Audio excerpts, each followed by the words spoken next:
सेवा क्षेत्र अर्थव्यवस्था के किस क्षेत्र को कहा जाता है? हमारा ऑप्शन है प्राथमिक क्षेत्र, द्वितीयक क्षेत्र, तृतीयक क्षेत्र या चतुर्थक क्षेत्र। तो सबसे पहले हम आपको बता दें कि जो अर्थव्यवस्था के क्षेत्र होते हैं वो सिर्फ कितने होते हैं? 3। तो जहाँ तक उम्मीद, चौथा तो सीधे ऑप्शन वाला नहीं होगा। ठीक है, तो जो सेवा क्षेत्र है वो हमारा ऑप्शन नंबर सी सही हो जाएगा, तृतीयक क्षेत्र के अंतर्गत आता है। एक प्रश्न और यहाँ से देख लीजिए कि अर्थव्यवस्था की पूछेगा कितने क्षेत्र होते हैं, तो आपको कितना बताना है? 3। कौन कौन होते हैं? तो प्राथमिक, द्वितीयक और तृतीयक, 3 क्षेत्र होते हैं। चलिए आगे की तरफ हम लोग बढ़ते हैं। प्रश्न है कि संविधान संशोधन के द्वारा वोट डालने की उम्र 21 वर्ष से घटाकर 18 वर्ष कर दिया गया था। हमारा ऑप्शन है 42वां और 44वां संविधान संशोधन, 61वां संविधान संशोधन अधिनियम या 74वां संविधान संशोधन अधिनियम। तो आपको बताना है जो मतदान की आयु है 21 वर्ष से 18 वर्ष कब की गई थी। तो इसका जो सही जवाब हो जाएगा हमारा ऑप्शन नंबर सी, क्या? 61वां संविधान संशोधन अधिनियम 1989 के द्वारा ये 21 वर्ष से 18 वर्ष किया गया था। बात करते हैं 42वें संविधान संशोधन की, तो 1976 में किया गया था स्वर्ण सिंह समिति के द्वारा। और 44वां की बात की जाए तो ये कब किया गया था? तो 1978 में किया गया था।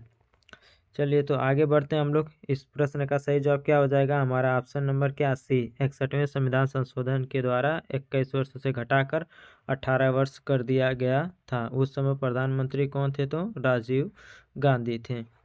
चलिए आगे हम लोग बढ़ते हैं। प्रश्न है राज्य विज्ञान शिक्षा संस्थान कहाँ है? हमारा ऑप्शन है क्या? वाराणसी, गाजियाबाद, लखनऊ, इलाहाबाद।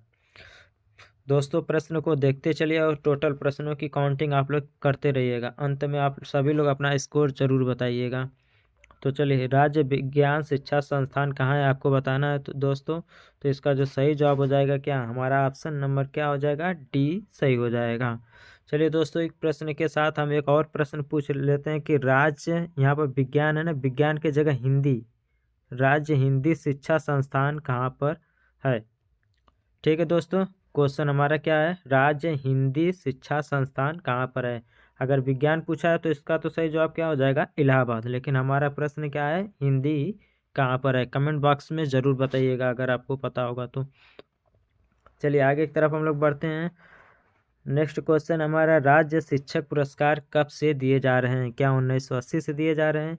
क्या 1982 से दिए जा रहे हैं? 1983 से दिए जा रहे हैं या 1984 से दिए जा रहे हैं? तो जो राज्य शिक्षक पुरस्कार है वो 1984 से दिए जा रहे हैं। कब से दिए जा रहे हैं? तो दोस्तों 1984 से दिए जा रहे हैं। आपको बताना है कि शिक्षक दिवस कब मनाया जाता है।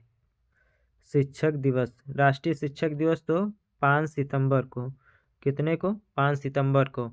अगर विश्व शिक्षक दिवस पूछेगा तो 5 अक्टूबर को होता है। ठीक है, ये राष्ट्रीय है, ये अंतर्राष्ट्रीय। विश्व वाला पूछेगा तो 5 अक्टूबर से ही होगा, राष्ट्रीय शिक्षक दिवस पूछेगा तो 5 सितंबर होगा। ठीक है, सर्वपल्ली राधाकृष्णन के जन्मदिन पर शिक्षक दिवस मनाया जाता है। चलिए दोस्तों आगे हम लोग बढ़ते हैं। इसका जो सही जवाब हो जाएगा क्या? हमारा ऑप्शन नंबर डी, 1984 में राज्य शिक्षक पुरस्कार शुरू किया गया है। अगर राष्ट्रीय शिक्षक दिवस पूछेगा तो 5 सितंबर, विश्व शिक्षक दिवस पूछेगा तो 5 अक्टूबर लगाना है। चलिए प्रश्न है, किस अनुच्छेद के द्वारा 6 से 14 वर्ष तक के बच्चों के लिए शिक्षा का अधिकार मूल अधिकार माना गया है? क्या अनुच्छेद 20 में, अनुच्छेद 21 में, अनुच्छेद 21A में या अनुच्छेद 22 में? तो आपको सबसे पहले आपको बताना है कि मूल अधिकार कितने हैं। आपको बताना है कि मूल अधिकार कितने हैं। तो मूल अधिकारों की बात की जाए तो मूल अधिकार कितने हैं? तो 11 है। 6 से 14 वर्ष के बच्चों को जो शिक्षा का अनिवार्य बना दिया गया है वो 1976 में 21वें अनुच्छेद के तहत किया गया है। चलिए दोस्तों आगे हम बढ़ते हैं। अमीर खुसरो ने किस विकास में अग्रणी भूमिका निभाई? क्या ब्रजभाषा में, अवधी में, खड़ी बोली में या भोजपुरी में? तो आपको बताना है अमीर खुसरो। तो इनका जो सही जवाब हो जाएगा हमारा ऑप्शन नंबर सी, क्या? खड़ी बोली में इन्होंने अग्रणी भूमिका निभाई थी। चलिए आगे हम लोग बढ़ते हैं। संसद के लोकसभा सदस्य बनने हेतु न्यूनतम आयु कितनी होनी चाहिए? लोकसभा का सदस्य बनने के लिए न्यूनतम आयु कितनी होनी चाहिए? तो 25 वर्ष होनी चाहिए। कितनी होनी चाहिए दोस्तों? तो 25 वर्ष। वही एमएलए की बात की जाए तो एमएलए की भी 25 वर्ष ही है, यानी कि विधायक की उम्र कितनी है? तो 25 वर्ष है।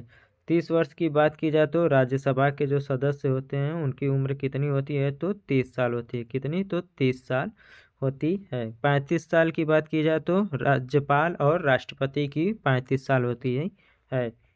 25 साल ही प्रधानमंत्री की उम्र भी होती है, क्योंकि वो लोकसभा सदस्य ही होते हैं, तो 25 साल ही प्रधानमंत्री की उम्र होती है।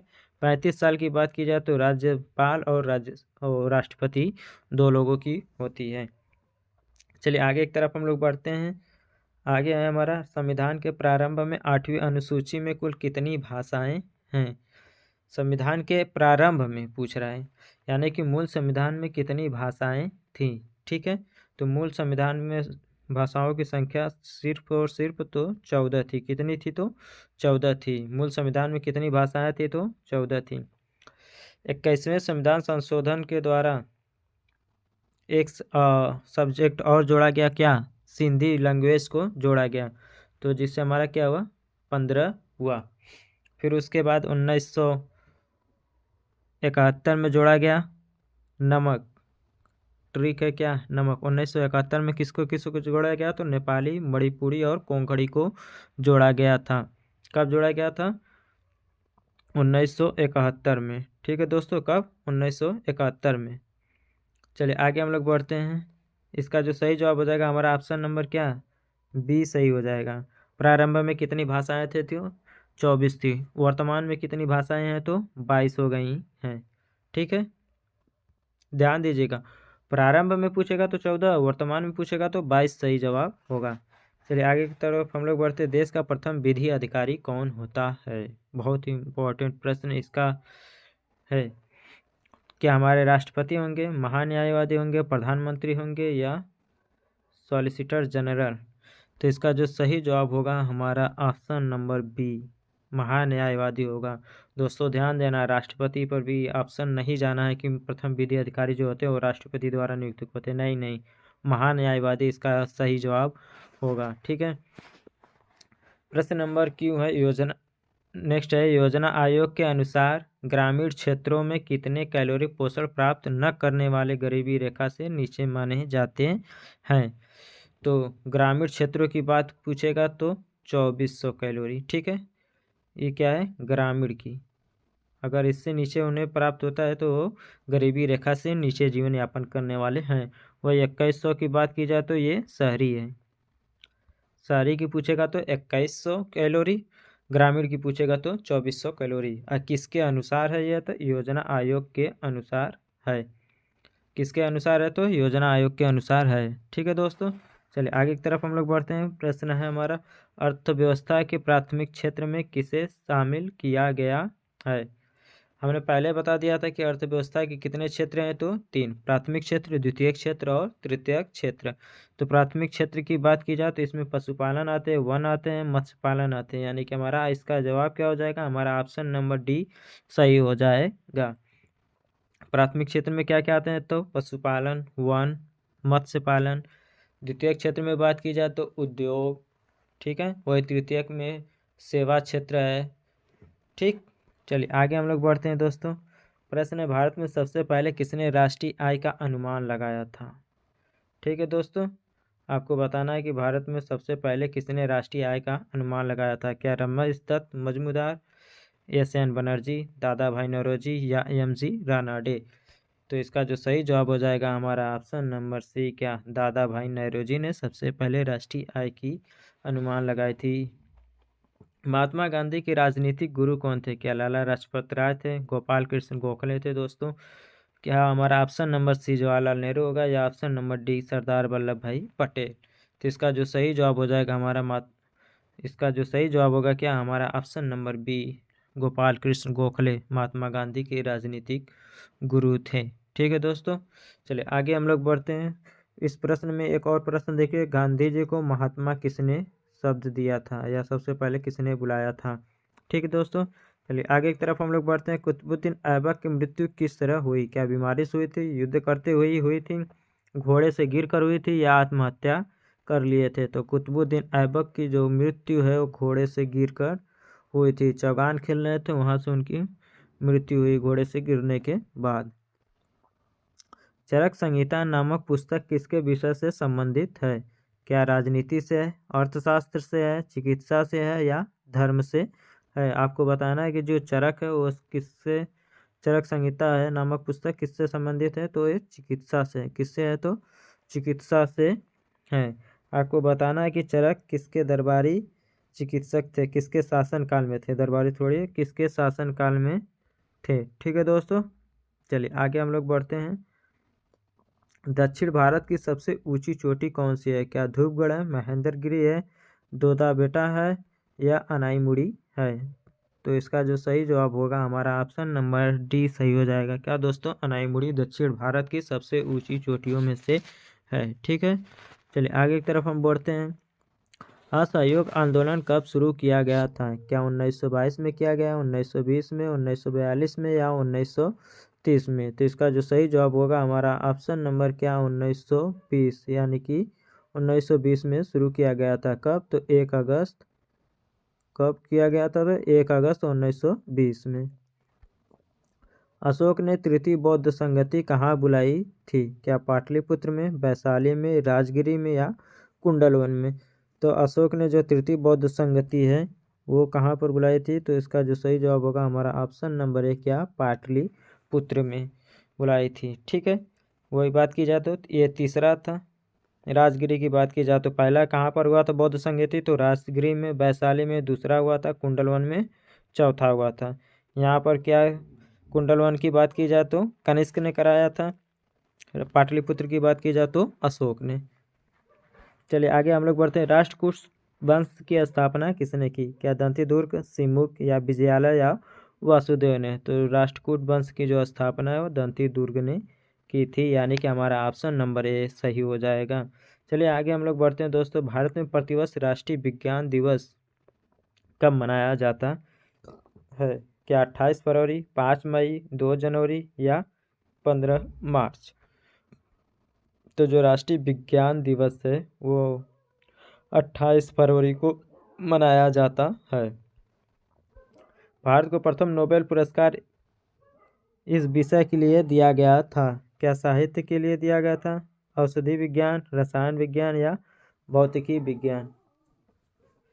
तो जो नोबेल का पुरस्कार है सबसे पहले रविंद्रनाथ टैगोर ने पाया था, तो साहित्य के लिए पाया था। तो इसका जो सही जवाब हो जाएगा हमारा ऑप्शन नंबर ए वाला सही हो जाएगा। साहित्य के क्षेत्र में सबसे पहले भारत को मिला था। हार्नबिल फेस्टिवल, जिसे त्योहारों का त्यौहार कहा जाता है, किस राज्य में मनाया जाता है? तो नागालैंड में। कहाँ मनाया जाता है? तो नागालैंड में।